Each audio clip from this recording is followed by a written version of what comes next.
Life started off really good. I was sort of just a normal kid in school. I was really good at sports. I played for a couple of football teams and I kind of dreamed of a life in sport, really. And then I got to my teenage years, and that's when the Wilson's disease sort of started kicking in.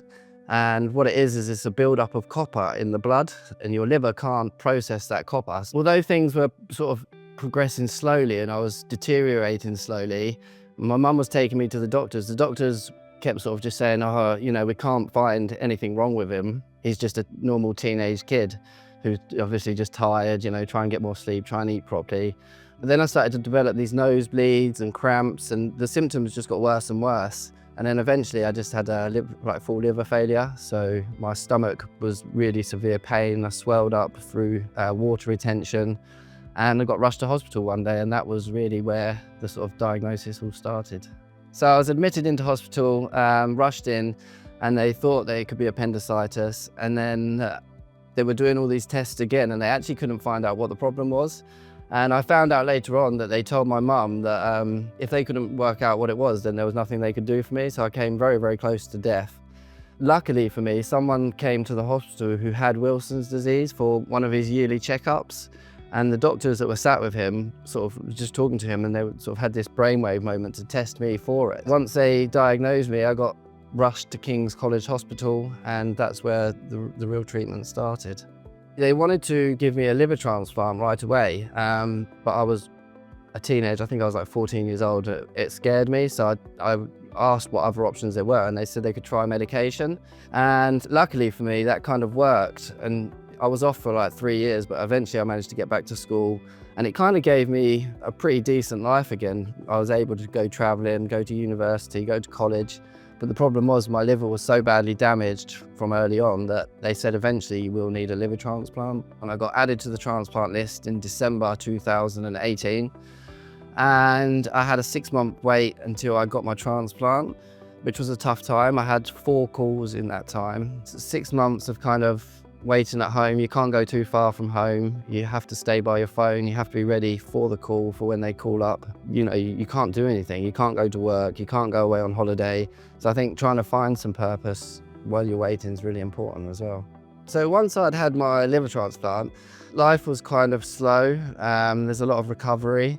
I think I was in hospital for 7 days, which isn't too long considering I'd just had a transplant. But I was actually really shocked at how much support and help I needed post-transplant. And I knew that they were going to cut me open, but the scars and the pain and the bruising is just, beyond belief.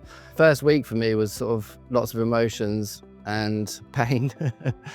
And what I would say to anyone that is sort of in the recovery process is just take your time. It can be a slow process, and you just got to look after yourself and make the most of the free time while you can. Enjoy Netflix and reading books and sort of sitting in the garden.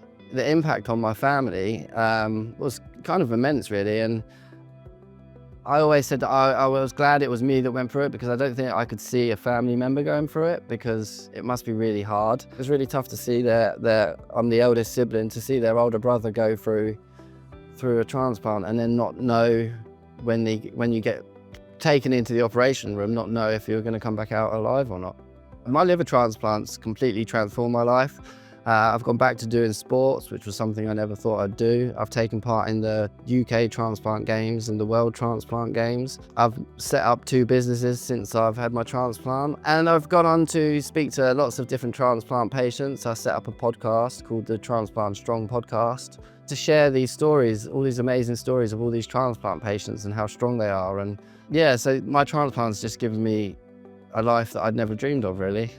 People living with a rare liver condition, they're definitely living with uncertainty. I've heard people with Wilson's disease sort of trying to self-diagnose themselves, and they're telling the doctors that I think I've got Wilson's disease. And one of the quotes was, "I don't think you do, because it's so rare." So I think it's a battle if you've got a rare liver disease, to try and get your voice heard and get treatment, and then to process it all afterwards. And I think reaching out to people and finding people with the same condition really helps in that process. To improve diagnosis for rare conditions, I think it's really just education for doctors. and people that work in the medical profession, because we can't really self-diagnose ourselves. We can find out information, but unless the doctors are on board and understand, then that the treatment's not going to get done. Maybe just sort of talking to patients and understanding the symptoms from the patient's perspective rather than just from a book or how they've learned might just help them to be able to pick up signs early on from other people. For me, after the transplant, the biggest thing that I've done and the best thing I've done is reach out to other transplant patients, either via sort of Instagram, Facebook, and just social networking. And that's really helped me gain confidence. It's given me a vision of what I can do in the future. So when I had my transplant, I didn't know what life was going to be like going forward. And I started my Transplant Strong podcast, and I was talking to people that were out doing marathons, people that were swimming across lakes, people that were just going out on holiday, people that were just able to, enjoy family time. They got dogs, because you get told that, being around dogs can be a bit dangerous, or you got to be careful. So you feel like you're going to have to live this really restrictive life. And then once you start connecting with other people and you see what they're up to, it kind of brings a lot of hope. If I had been diagnosed with Wilson's earlier on, I would have most likely not needed a liver transplant. Because it had time to build up and cause damage, then that's what led to the transplant. But an early diagnosis in a lot of liver conditions can be very, very helpful, and it can pause or stop the need for transplant, because they can introduce the treatment and then people can go ahead living on medication rather than jumping straight into needing transplants. For anyone that's worried about their symptoms, I would definitely speak to a doctor straight away. And if you're not happy with what the doctor's telling you, you can go and see another doctor. And I would highly advise people to get a second opinion or even a third opinion if they're not happy with what the doctor's telling them, because ultimately you know your own body, and you know that if these conditions keep persisting and everything they're doing for you is not right, then there needs to be a different form of treatment. So I would definitely advise people to sort of seek medical advice first, and then a second medical advice, and maybe even third if needed. For anyone that's worried about their liver condition or wants some more information, please contact the British Liver Trust. You can contact them via their website or via a phone line. It's a nurse-led phone line, and there's lots of information that these people can give.